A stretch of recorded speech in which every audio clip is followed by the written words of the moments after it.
Caught my wife of 6 years cheating with my friend, so I took ultimate revenge on both of them. So, for a little background, I, 33 million, have been married to my wife, Lisa, 31F, for 6 years.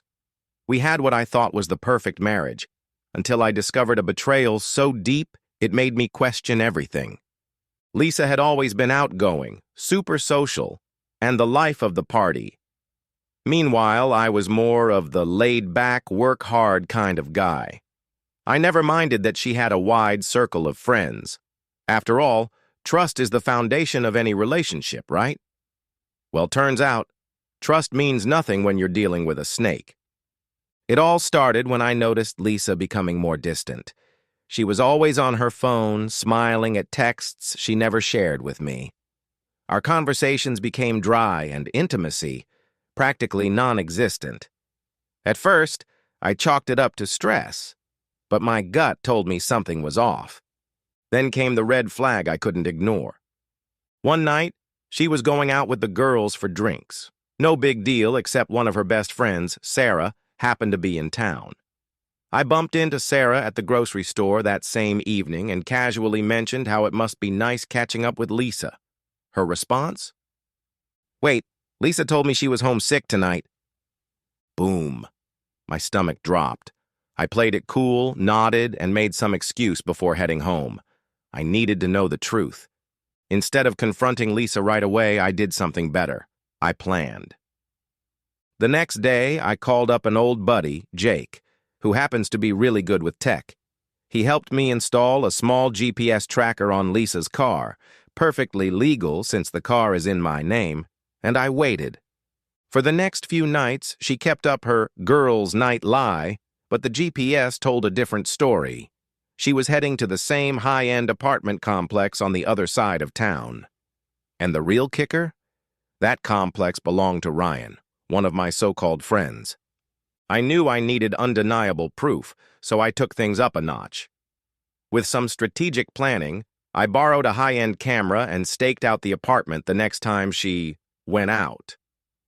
Sure enough, just as the GPS showed, her car pulled into the lot, and out she stepped, dressed to impress. Minutes later, Ryan opened the door, grinning like the smug piece of trash he was, and she practically threw herself into his arms. Got it all on camera, every single incriminating second.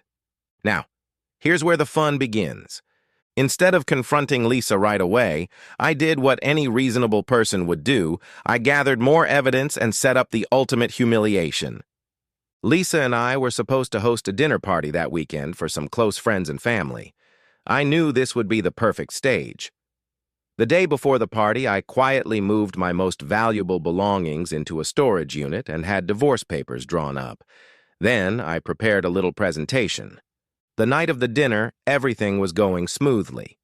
Lisa was acting like the perfect wife, serving drinks, laughing, completely unaware that her entire world was about to crumble. Halfway through dinner, I stood up and said I wanted to show everyone a special video, one that highlighted Lisa's dedication and commitment. I hooked my laptop up to the TV and boom, there it was.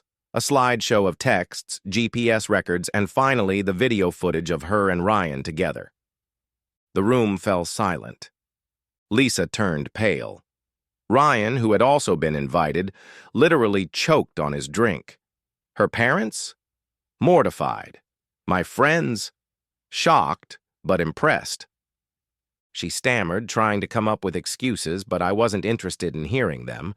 I simply placed the divorce papers in front of her and said, "You can sign these now, or we can take this to court and let your affair be public record." She burst into tears, begging, pleading. But it was over. I left her in that room, humiliated and exposed in front of everyone who mattered to her. And as for Ryan, his girlfriend, who was also at the party, slapped him so hard the entire room gasped before storming out. Turns out, he had been cheating on her too. Lisa tried reaching out, apologizing, saying she had made a mistake. But I was already moved on, living my best life, while she dealt with the fallout. Ryan lost his job after I casually forwarded some of the evidence to his employer. Turns out company policy really frowns on employee misconduct.